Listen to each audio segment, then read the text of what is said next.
ini akan menjadi pekerjaan besar. Itu baru dari mengidentifikasi produk mana saja yang harus diperiksa. Jadi mungkin saja tidak terjadi penggantian, mungkin saja tidak dilakukan perubahan dari software, tetapi perlu pemeriksaan, ya kan, untuk memastikan produk nomor sekian ini. Makanya ini kerja besar sekali.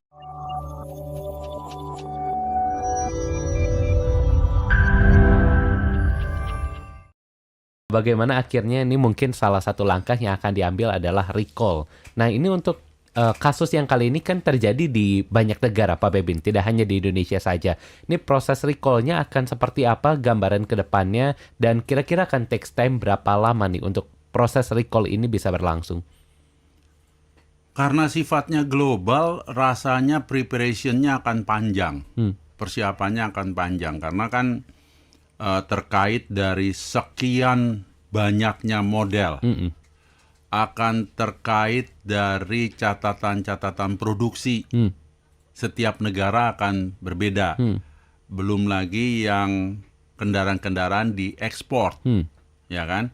Bisa saja kendaraannya diproduksi di Jepang, tapi barangnya ada di Australia. Bisa saja diproduksi di Indonesia, tapi barangnya ada di Amerika Latin. Jadi ini akan menjadi pekerjaan besar.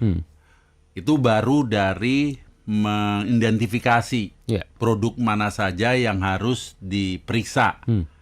Jadi mungkin saja tidak terjadi penggantian, mungkin saja tidak dilakukan perubahan dari software, tetapi perlu pemeriksaan, ya kan, untuk memastikan produk nomor sekian ini. Makanya ini kerja besar sekali. Kemudian untuk yang perlu dilakukan penggantian komponen, penggantian software. Kalau penggantian software kan tinggal dikirim lewat broadband gitu ya, kira-kira ya. Saya juga nggak ngerti-ngerti amat, tapi kira-kira kan seperti itu. Masa iya masih kayak zaman dulu dikirim disket gitu kan? Zaman dulu butuh waktu ngirimnya lagi ya. Kirim disket, dikirim pakai flash disk gitu kan, dikantongin pakai naik pesawat, naik kereta gitu ya. Ini flash disknya nih, kamu periksa ya. Gitu, jalan-jalan dulu ya. Nggak gitu-gitu amat gitu ya. Tapi ketika berkaitan dengan hardware, ini ceritanya lain. Kan di dalamnya ada unsur logistik, ya kan? Kalau hardware-nya dibuat di mana? Apakah hardware yang dibuat di Amerika bisa langsung dikirim ke tujuan? Misalnya, ya kan? Hardware yang diproduksi di Jepang, apakah direct ke ini atau lewat jalur distribusi seperti apa gitu. Sementara kita bayangin yang gampang aja dulu. Gampang tapi nggak gampang sebetulnya gitu ya. Di negara kita, tadi kan saya sudah singgung, negara kita luar biasa besarnya. Dari Sabang sampai Merauke. Itu kalau Anda naik pesawat dari Sabang sampai Merauke, itu beda waktunya saja sudah 3 jam. Terbang non-stopnya nggak cukup 6 jam. Ya kan? Jadi betul. Jangan bercanda. Itu sama aja Anda mau terbang dari LA sampai ke New York. Bukan New York dong ya. Washington.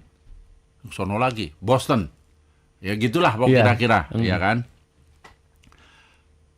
Itu kalau pakai pesawat. Emang barangnya kecil? Atau barangnya gede? Gitu kan? Kalau barangnya gede, kirim pakai truk. Atau pakai kapal. Lebih atau lama-lama kombinasi. Habis turun dari kapal, diangkut sama truk gitu kan? Makanya saya pikir-pikir, ya kita syukuri. Ketimbang zaman saya dulu.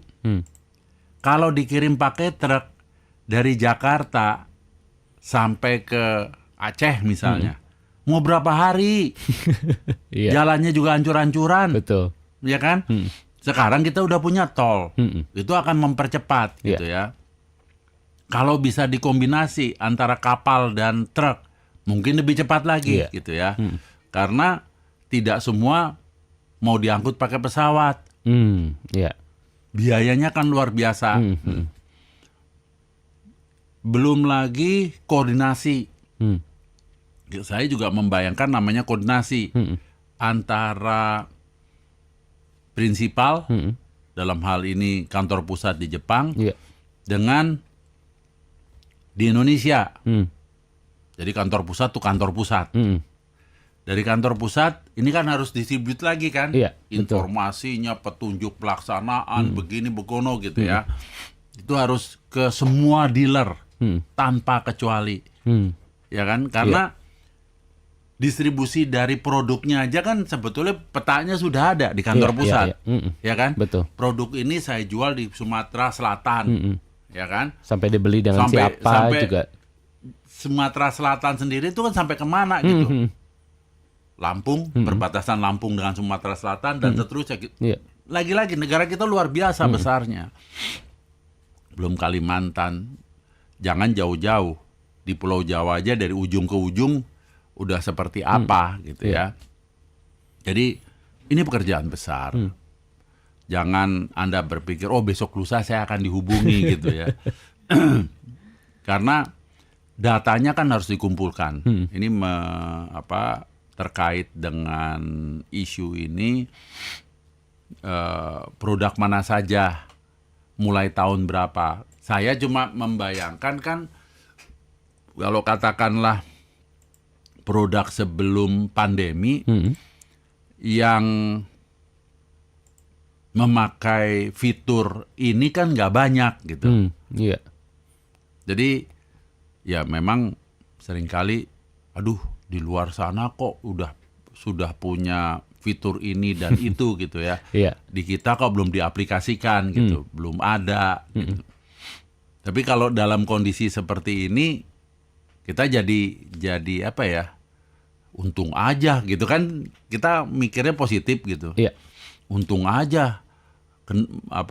Mobil yang saya pakai belum ada fitur itu, jadi saya nggak usah pusing gitu, nggak usah didengerin lagi obrolan tentang isu ini gitu ya.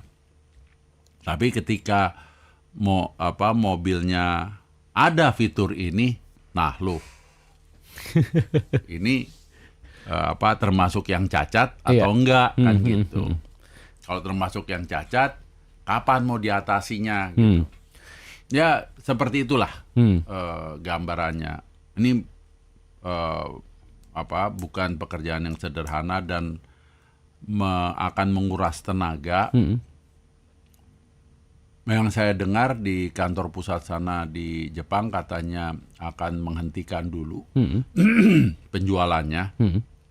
Karena kalau sudah nyebar, sudah naik ke atas kapal, urusannya akan lebih panjang lagi. Gitu. Lebih sulit ya. Katanya akan di stop dulu penjualannya, mau dibereskan internal dan seterusnya, langkah-langkah bagaimana yang sudah ada di tangan konsumen kan seperti itu.